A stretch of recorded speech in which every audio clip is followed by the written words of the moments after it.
Good afternoon, everyone. Dear students, today we will be reading third chapter from our book Snapshots, Rangas Mage, written by Masti Venkatesha. Before we start, let's meet the author. Masti Venkatesha is one of the famous icons in Kannada literature.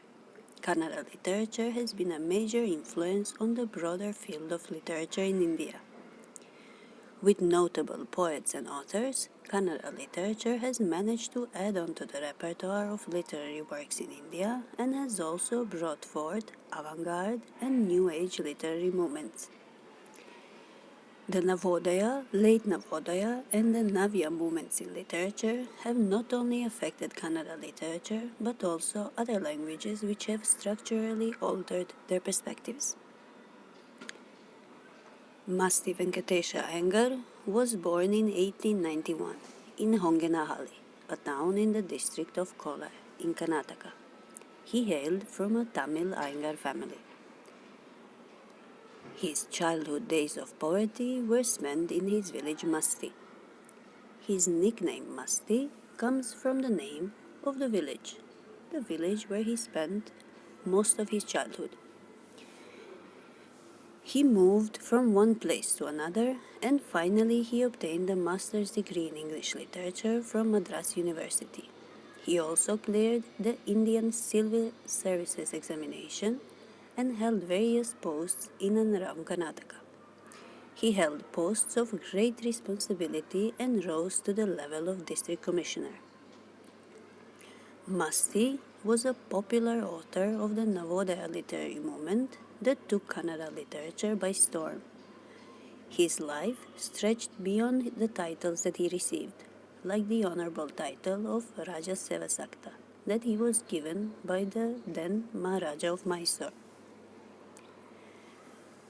Masti was the fourth writer from Kannada literature to receive the Jnanpith Award, the highest literary honor, means the highest award for Indian literature awarded by the Indian government. He won this award for one of his novels. Masti was popularly referred to as Masti Kannada Asti, which means Masti is Kannada's treasure. His pen name was Srinivasa. Under this pen name, Masti wrote many short stories. He is most renowned for his short stories. He was also well known for writing many poems on various social, philosophical, and aesthetic themes. He was credited for composing and translating many important plays. Masti was prolific with his writing and he has written more than 120 books in Kannada and 17 in the English language over the course of 70 years. He passed away at the age of 95, actually on his 95th birthday. After his demise in 1986, an award, Masti Venkatesha Award, has been instituted in his name. His house, located in Masti Village, has been converted into a library and maintained by the government of Karnataka. Masti Residential School was started in his memory in 2006 at a nearby location. The story that we are reading today takes us to Hosahali. Hosahali is a small village near Bangalore that lies in an agricultural region where the main crop is areca nut. This is the region with many different variety of crops, of lush paddy fields, coconut and palm trees, guava and coffee plantations. Villages Mathur and Hosahali are separated by the river Tanga that runs between them. In India, there are 7 villages where even today Sanskrit is spoken as the regional language. Hosahali, along with Mathur, is one of them. These villages are known for their usage of Sanskrit as a primary language, even today. So, people converse in Sanskrit, irrespective of their castes, which means greetings, quarrels in the streets, teaching, and even at home, It is all spoken in Sanskrit. In the 16th century, King Krishnadeva made villages Mathur and Hosahali centers of Sanskrit learning, so that the language would never be forgotten. He gifted the villages to people and made them responsible for preserving the Sanskrit language. The gift was made official with copper plate inscriptions that are now in the care of Archaeology Department of Karnataka. This is an example of copper plate. So, today every generation in Mathur and Hosahali learns and teaches Sanskrit, making sure that the language never goes extinct. Now let's go back to our story. The story that we are reading today revolves around Ranga, the accountant's son and the native of village Hosahali. He gets the opportunity to go out of the village, to Bangalore, to study. The narrator takes us through a journey where he changes Ranga's perception about marriage, how he staged their union with the help of Shastri, the village astrologer, and what role English has played in their village. The entire story involves funny instances and reference, for the narrator has made sure your mind stays occupied with the story. So the story dates back to the early days of British rule, when life in villages was slow and child marriage was common. There were hardly any people who knew English. The story shows the manipulations done by the narrator to change Ranga's views about marriage. The story has few main characters. One is Ranga. Ranga is an accountant's son who lives in the village Hosahali. He gets educated outside his village. The story begins with Ranga's homecoming. Ranga's homecoming is a great event because at that time English language was not so widespread in their village. Another character is Shyama. Shyama is the narrator. He is the one who will arrange Ranga to get married. Another character is Ratna. Ratna is an 11-year-old girl who will later on get married to Ranga. And another character is Shastri. Shastri is the village astrologer who will help the narrator, Shyama, in his plan to get Ranga married to Ratna.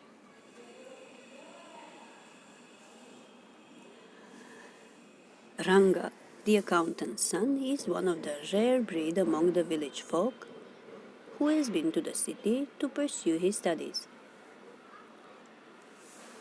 When he returns to his village from the city of Bangalore, the crowds mill around his house to see whether he has changed or not. His ideas about marriage are now quite different.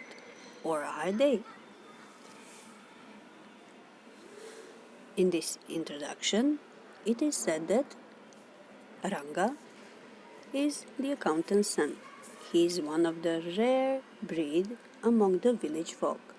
Rare breed refers to a rarity, uncommon person, a person or thing with characteristics that are uncommon among their kind. The accountant's son is one of the rare people, a rare breed among the village folk. Folk is people in general. He is one of the rare ones who has been to the city to pursue his studies. To pursue or to complete, to continue or proceed along. When he returns to his village from the city of Bangalore, the crowds mill around his house to see whether he has changed or not. The crowds refers to a large number of people gathered together in a disorganized or unruly way. To mill around means to throng, to enclose. So there is a crowd of people gathered around his house to see whether he has changed or not. He has just come from the city of Bangalore. His ideas about marriage are now quite different. Or are they?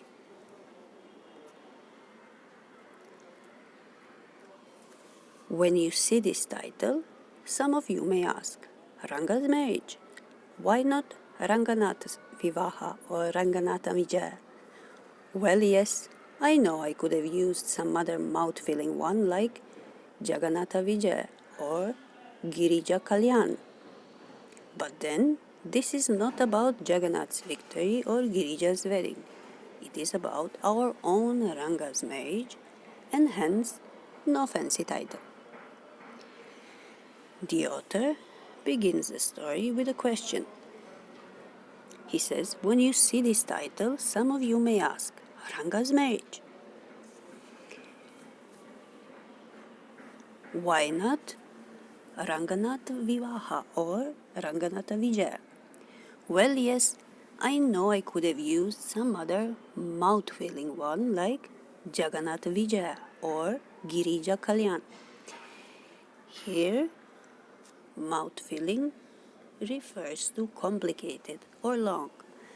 The author says I could have used some other long or complicated title, but I have used this one, Ranga's marriage, because it is about a Ranga and nobody else. That is why no fancy title. No fancy title means fancy refers to opposite of plain, simple. This title is a simple one. Hosahali is our village. You must have heard of it. No? What a pity. But it is not your fault. There is no mention of it in any geography book. Those sahibs in England writing in English probably do not know that such a place exists, and so make no mention of it. Our own people too forget about it. You know how it is. They are like a flock of sheep. One sheep walks into a pit, the rest blindly follow it. When both the sahibs in England and our own geographers have not referred to it, you cannot expect the poor cartographer to remember to put it on the map, can you?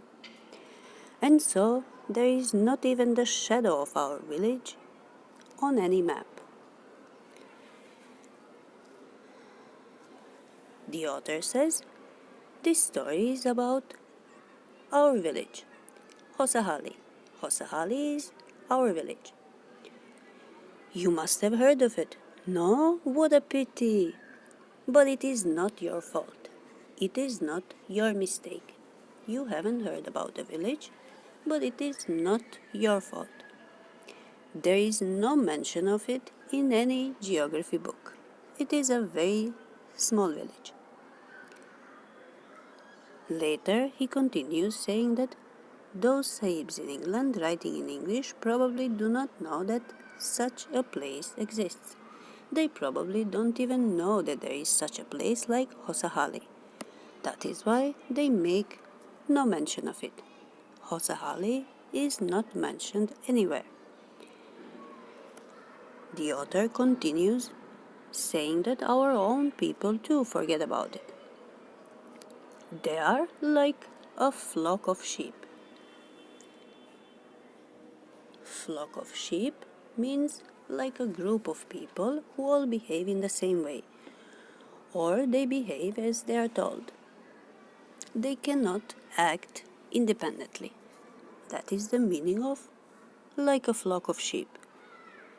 He continues by saying that one sheep walks into a pit, the rest blindly follow it. A pit means a ditch or a large hole in the ground. He says one sheep walks into a pit and the rest blindly follow it. Blindly means unseeingly. When both of them, both saves in England and our own geographers, haven't referred to it,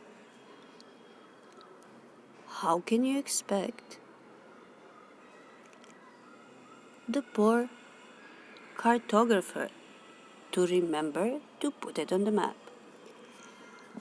Cartographer is a person who draws or produces map.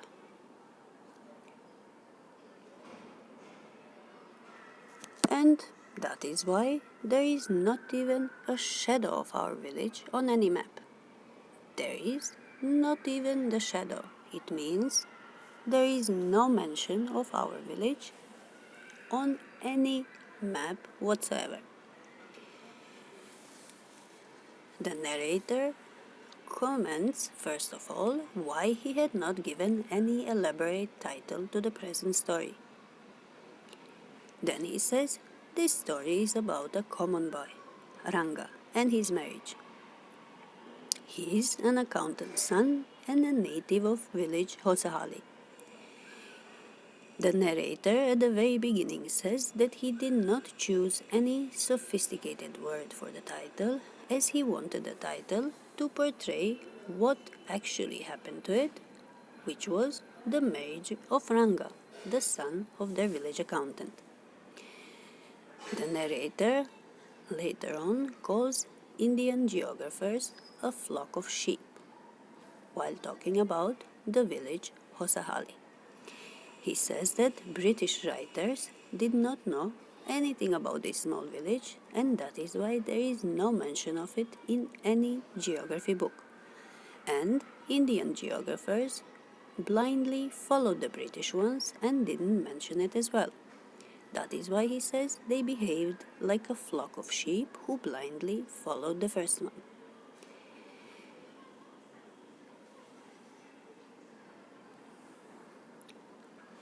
Sorry, I started somewhere and then went off in another direction. It means I started to talk about something and then I went on to talk about something else. If the state of Mysore is to Bharatavarsha, what the sweet Karigadabu is to a festive meal, then Hosahali is to Mysore state what the filling is to the Karigadabu.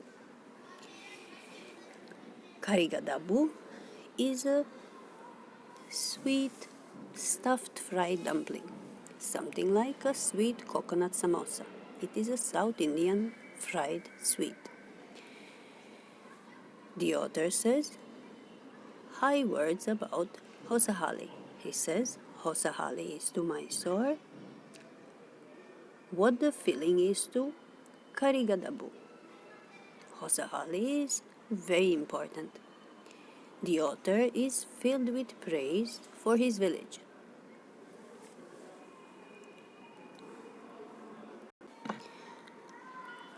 What I have said is absolutely true. Believe me, I will not object to your questioning it, but I will stick to my opinion. The author says, what I have said is absolutely true. It is complete true. Believe me, I will not object to your questioning. It means I will not object. I will not raise any objections. I will not mind or protest your questioning, but however, I will stick to my opinion. To stick means to remain fixed. I will stick to my opinion means it implies that you are not changing your mind. You are staying with the same opinion you had. As for standing by your opinion, though it also means that you are not going to change your opinion, it implies that you are going to support it. Here the author says, I will stick to my opinion. I will not change my mind. I am not the only one who speaks glowingly of Hosahali. I am not the only one who speaks glowingly, who speaks with much praise. To speak glowingly means to praise highly. I'm not the only one who thinks this way. We have a doctor in our place. His name is Gundabata. He agrees with me. He has been to quite a few places. No, not England. If anyone asks him whether he has been there, he says, "No, Anaya, I have left that to you. Running around like a flea-pestered dog is not for me. I have seen a few places in my life though." As a matter of fact, he has seen many. Here the author talks about the village doctor, Gundabata, who as well agrees. Gundabata, the village doctor, has a high opinion about the village as well. The author says that the doctor has been to quite a few places, but not England. If anyone asks him whether he has been to England, he says, "No, Anaya." Anaya is a respectful term for an elderly person. He says, "I have left that to you. You can do that. I will not do that. Running around like a flea-pestered dog is not for me." Running around like a flea-pestered dog means wandering here and there aimlessly like a mangy dog. To run around like mad. Flea refers to a very small insect that sucks blood, and pestered means tortured. Flea pestered means troubled persistently by fleas, being infested by fleas and ticks, which can cause uncontrollable itching in animals. The doctor says, "That's not for me. I have seen a few places in my time though." And the author continues, "As a matter of fact, he has seen many. The doctor has seen many places."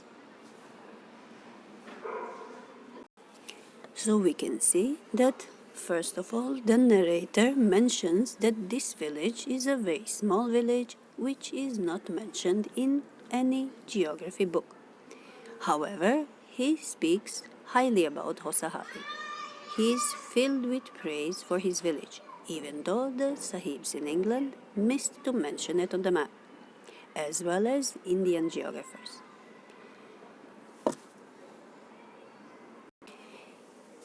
He says that even the local doctor, Dr. Gundabata, who has visited many places outside India, finds it an impressive village. He is also proud of his village.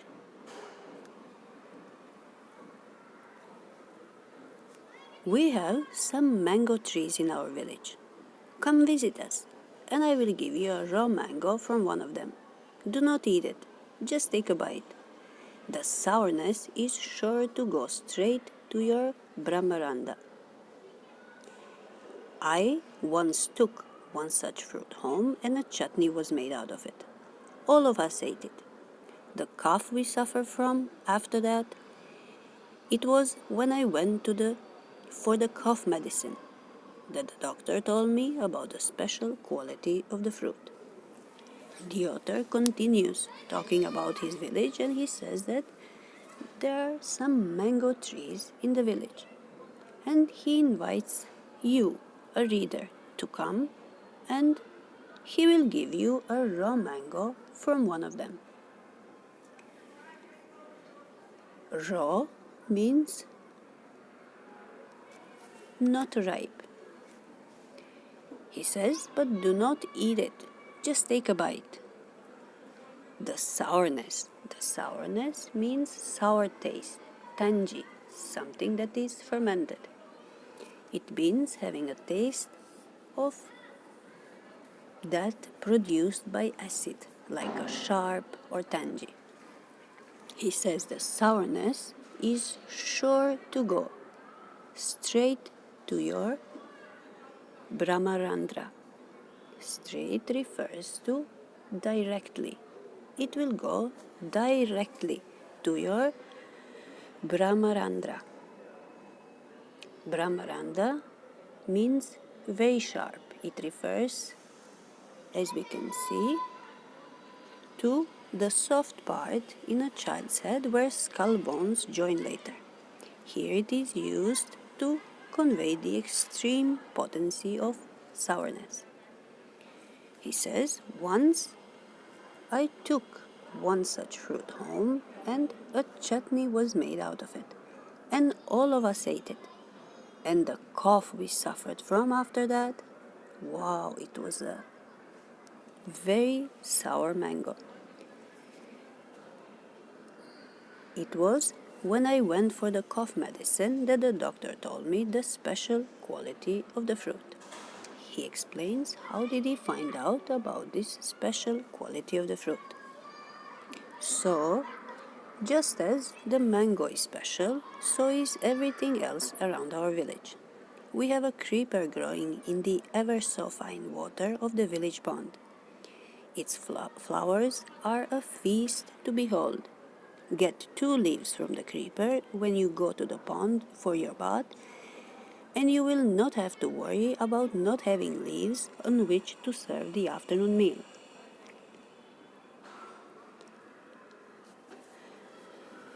The author continues telling about some special things about the village. He says we have a creeper. Creeper means any climbing or creeping plant. We have a creeper growing in the ever so fine water of the village pond. Pond means a pool, and ever so fine means very.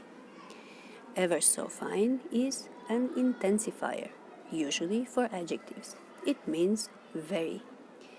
We use ever in the expressions ever such and ever so to emphasize that something or someone has a particular quality, especially when we are expressing enthusiasm or gratitude. For example, we could say, be it ever so humble, there's no place like home. Ever so fine refers to very. So he says, we have this creeper growing in the very fine water of the village pond, and its flowers are a feast to behold. Feast means delight. To behold means to see. Feast to behold means something that is impressive and enjoyable to look at or hear.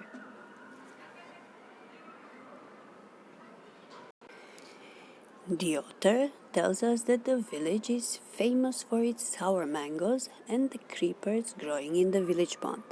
The leaves of this creeper could serve as good place for serving afternoon meals. However, the narrator, Shyama, says that the real appreciation of the village can be felt only if one visits it personally and gets acquainted with it. To him, a personal village to the place can bring out its beauty. He continues by saying that you will say, I'm rambling. To ramble means to talk aimlessly. It means beating around the bush, not coming to the point. You will say, I'm talking aimlessly, that I'm rambling. It is always like that when the subject of your village comes up. But enough. If any one of you would like to visit us, drop me a line. Again, the author is inviting us to the village Hosahali. He says, if any one of you would like to visit, drop me a line. Drop me a line is a phrase of drop. It means send someone a note or letter in a casual manner.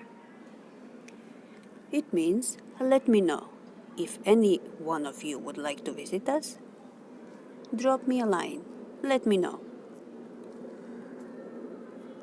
I will let you know where Hosahali is and what things are like here. The best way of getting to know a place is to visit it. Don't you agree? The author is giving us few questions. What I'm going to tell you is something that happened 10 years ago. We did not have many people who knew English then.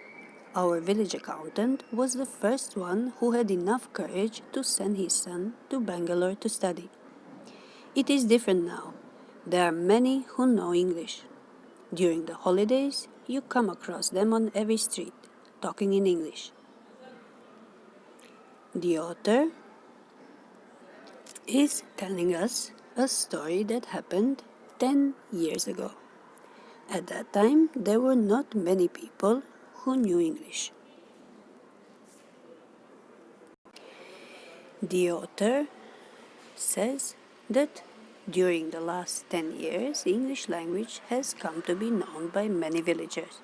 He recalls how very few people knew English then, and now there are many who know English. Those days, they wouldn't bring in English words while talking.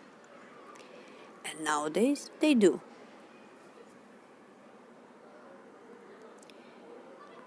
Those days, we did not speak in English, nor did we bring in English words while talking in Kannada. What has happened is disgraceful, believe me. Disgraceful refers to something shameful or shocking, shockingly unacceptable or indecent.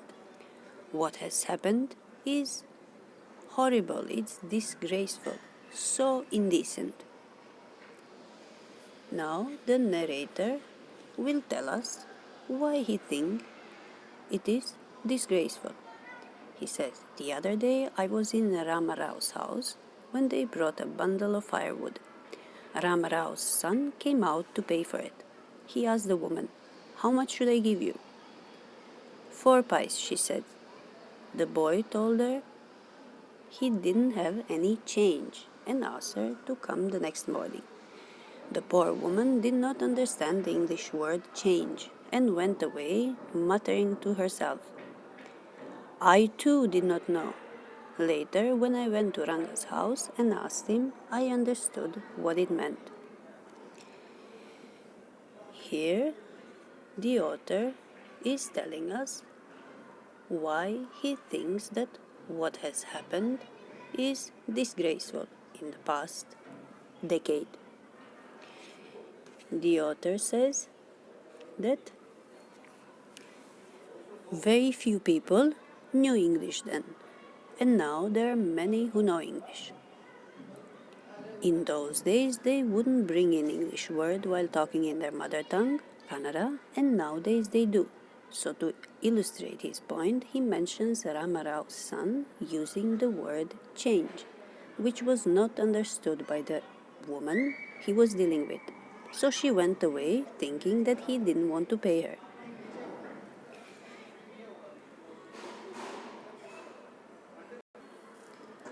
That is why the author says it is disgraceful, it is indecent, it is shocking. It was in Ramarao's house when they brought this bundle of firewood. Bundle means a bunch, a collection of something. So Ramarao's son came out to pay for it. He asked the woman, how much is it? And she said, 4 pice. Pice is a former unit of coinage, a monetary unit of India and Pakistan before 1957 equal to 1/4 of an anna. The boy told her he didn't have any change. and asked her to come next morning. Change refers to small coins, so here the boy used the English word change. The old woman didn't understand the English word change and went away muttering to herself. To mutter means to complain in a low tone, to mumble or murmur, to say something in a very low voice, especially when one is dissatisfied or irritated. So the woman thought he doesn't want to give her the money, so she went away. This is because she didn't understand the word change. And the author says, I too didn't understand. Later, when I went to Ranga's house and asked him, I understood what it meant. What does it mean? The change. This priceless commodity, the English language, was not so widespread in our village a decade ago. That was why Ranga's homecoming was a great event. People rushed to his doorstep announcing, The Canton's son has come. The boy who had gone to Bangalore for his studies is here, it seems. And, come, Ranga is here. Let's go and have a look. The priceless commodity here means very costly or something that can't be purchased, such as knowledge. He says the priceless commodity, the English language, was not so widespread. Widespread means common, general, or well-known. The English language was not so common, it was not so widespread in our village a decade ago, 10 years ago. Decade is the period of 10 years. He says, that's why Ranga's homecoming was a great event. Homecoming means returning home after a length of time. That is why people rushed to his doorstep announcing, the accountant's son has come. To rush means to dash, to hurry, or to go quickly. They rushed to his doorstep. Doorstep means just outside his home. They rushed announcing. Announcing means proclaiming or making a formal public statement about something, a fact or intention. To announce means to make known the arrival of a guest at a formal occasion. And they started saying, the boy who had gone to Bangalore for his studies is here. And, come, Ranga is here. Let's go and have a look. They wanted to see, did Ranga change after staying in the city? Attracted by the crowd, I too went and stood in the courtyard and asked, why have all these people come? There is no performing monkey here. So the author says that he was too attracted by the crowd, by all these people, so he went and he stood in the courtyard. Courtyard means within the home's compound but outside the home. He went there and he asked, why have all these people come? There is no performing monkey here. Performing means acting. There is no performing monkey here. So a boy, a fellow without any brains, said loud enough for everyone to hear, what are you doing here then? A youngster, immature and without any manners. Thinking that all these things were now of the past, I kept quiet. The author says that he got a reply. A boy, a fellow. A fellow means a person. A fellow without any brains. A brainless fellow said loud enough for anyone to hear. He said it very loud. He said, what are you doing here then? If there is no performing monkey, what are you doing here? A youngster, immature and without any manners. The author says, it was just a youngster. A young man, immature. It means not mature. and without any manners. Thinking that all these things were now of the past, I kept quiet. He kept quiet, thinking that all these things are things of the past. So he kept quiet.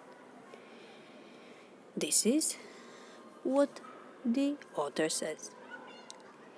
He considers English to be a priceless commodity, but at the same time, he also asserts that learning a foreign language need not affect our tradition and culture.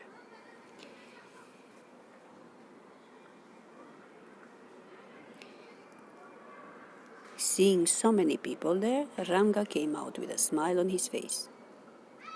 Had we all gone inside, the place would have turned into what people call the Black Hole of Calcutta. The author says that on seeing so many people there, Ranga came out smiling. He had a smile on his face.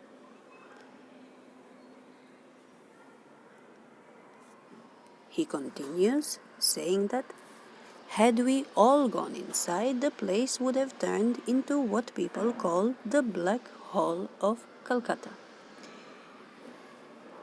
The Black Hole of Calcutta refers to the incidents in Kolkata in 1756 when many prisoners confined to a small cell died due to suffocation. The author makes this comparison because he wants to show that there were so many people who were eager to see Ranga. So he says, had we all gone inside, we would have suffocated. The place would have turned into what people call the Black Hole of Calcutta. Thank God it did not. Everyone was surprised to see that Ranga was the same as he had been 6 months ago, when he had first left our village. So here we find out that Ranga was away for 6 months. And then he returned. An old lady who was near him ran her hand over his chest, looked into his eyes, and said, "The Janavara is still here. He hasn't lost his caste." Janavara is, in Kannada, the sacred thread worn by Brahmins. So she says, he still hasn't lost his caste. She went away soon, but after that, and Ranga laughed. Here we can see that the villagers were very eager to see as Ranga changed, but they see after coming out with a smile, he is the same Ranga. He is still wearing the sacred thread over his chest. The woman felt satisfied that he had not yet, as she said, lost his caste. And Ranga laughed. Once they realized that Ranga still had the same hands, legs, eyes, and nose, the crowd melted away like a lump of sugar in a child's mouth. So once they were sure that Ranga hasn't changed, that still he had the same hands, same legs, same eyes, and same nose, the crowd melted away. To melt away means to disperse, to disappear. He says the crowd melted away like a lump of sugar in a child's mouth. A lump means a piece or a chunk. The crowd melted away like a lump of sugar in a child's mouth. I continued to stand there. After everyone had gone, I asked, "How are you, Rangappa? Is everything well with you?" It was only then that Ranga noticed me. He came near me and did a namaskara respectfully, saying, "I am all right with your blessings." I must draw your attention to this aspect of Ranga's character. Here, first the author tells us that Ranga was the same boy. the same boy he was 6 months ago. And he also said after the crowd dispersed, he continued to stand there. And he asked him, "How are you, Rangappa? Is everything well?" And only then did Ranga notice him. He came near him and he respectfully greeted him, saying, "I'm all right, with your blessings." Blessings or good wishes. The author continues by saying, "I must draw your attention to this aspect of Ranga's character." Aspect means side or feature, a particular part or feature of something. He says, "I must draw your attention to this side of Ranga's character." The narrator was very impressed by Ranga. He continues saying he knew when it would be to his advantage to talk to someone and rightly assess people's worth. As for his namaskar to me, he did not do it like any present day boy, with his head up towards the sun, standing stiff like a pole without joints, jerking his body as if it was either a wand or a walking stick. Nor did he merely fold his hands. He bent low to touch my feet. "May you get married soon," I said, blessing him. After exchanging a few pleasantries, I left. So the author describes Ranga. He was very impressed by Ranga. To assess means to evaluate or to estimate. To estimate the quality of something. He continued saying that he didn't do it like any present day boy, anyone from today's time, with his head up towards the sun, standing stiff. Standing stiff means unrelaxed or artificial. When a person is stiff, they are unrelaxed. They all stand stiff like a pole without joints, jerking, shaking his body as if it was either a wand or a walking stick. A wand is a slender stick or rod.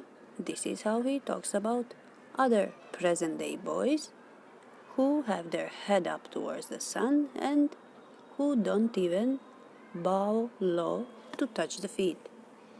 That is why he is very impressed by the way Ranga has greeted him. He says, "Nor did he merely fold his hands." Merely means only or hardly. He didn't just fold his hands. He bent low to touch my feet. So the narrator tells him, "May you get married soon," he says, blessing him. So after exchanging a few pleasantries, the author left. Pleasantries here means jokes or humor. It means courteous social remarks. Some remarks which are made as part of a polite conversation, a mild joke. They exchanged few jokes and the author left.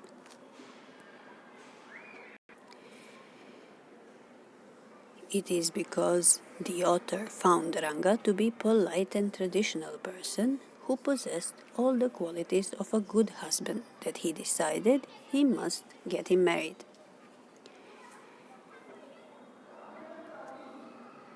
That afternoon, when I was resting, Ranga came to my house with a couple of oranges in his hand. A generous, considerate fellow. It would be a fine thing to have him marry, settle down, and be of service to society, I thought. For a while we talked about this and that. Then I came to the point. "Rangappa, when do you plan to get married?"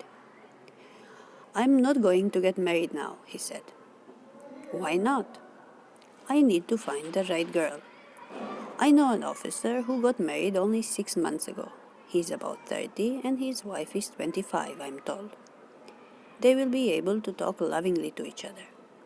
Let's say I married a very young girl. She may take my words spoken in love as words spoken in anger.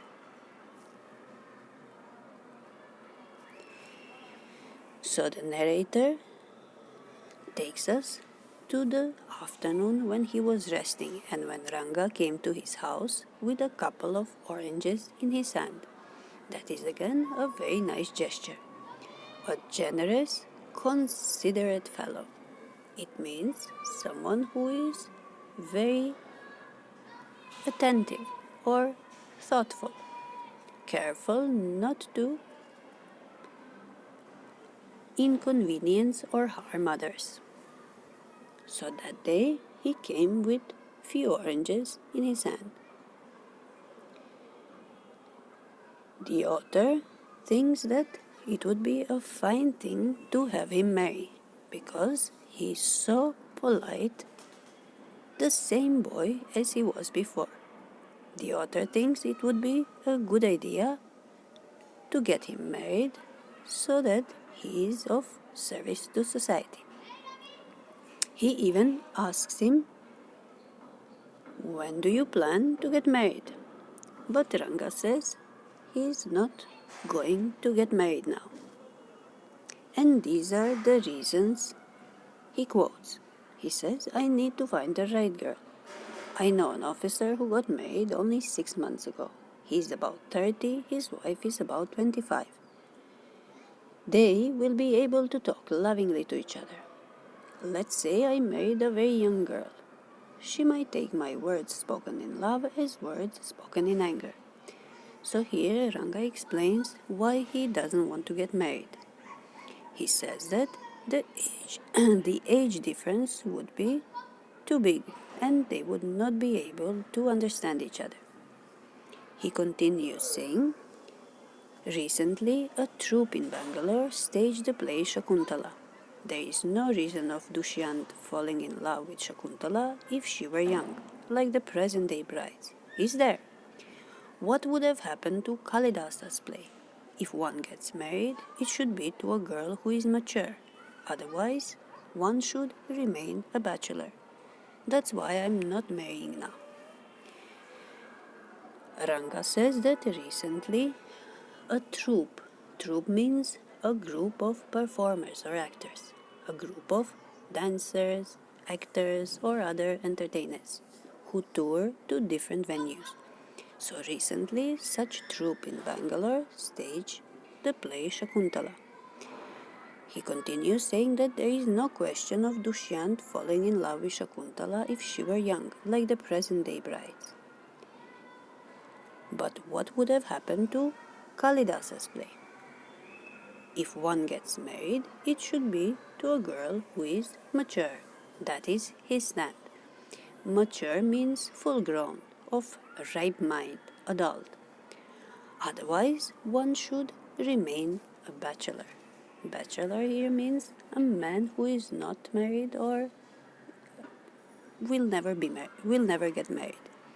So that is his reason for not marrying now. He thinks the age difference would not be appropriate. Is there any other reason? Ranga continues. A man should marry a girl he admires. What we have now are arranged marriages.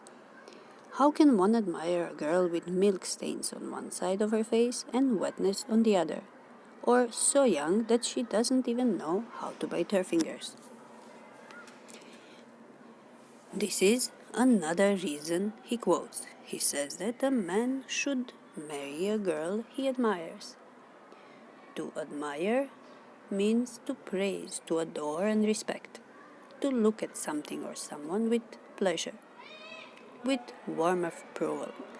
And he says that now we have arranged marriages.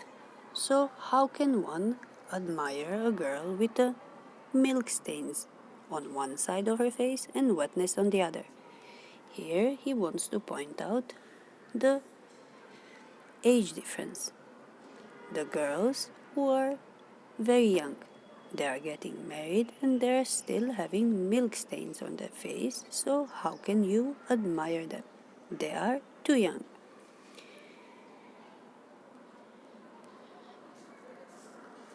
One a neem fruit, the other a bitter gourd. Bitter gourd is karela, a green bitter vegetable. So the author says one is a neem fruit and the other one is bitter gourd. He's joking, he's cracking a joke. So Ranga also laughs. Exactly, Ranga said, laughing. I was distressed that the boy who I thought would make a good husband had decided to remain a bachelor. After chatting for a little longer, Ranga left. I made up my mind right then that I would get him married. Here they are first discussing the reasons why Ranga doesn't want to get married, and then the author says that he was distressed, he was pained that the boy whom he thought would make a good husband had decided to remain a bachelor. So after chatting for a little longer, Ranga left. And the author had made up his mind to make up one's mind means to make a decision about something. The author had made up his mind, he had decided right then that he would get him married.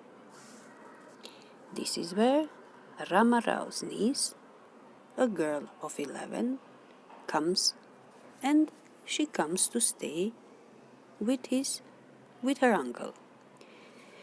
She comes from a big town.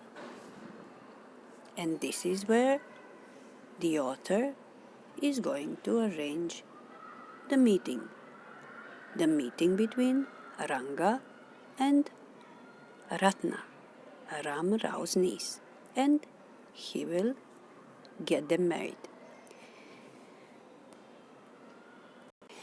Dear students, this is all for today. Next time we will continue with the story. Have a nice day and see you soon.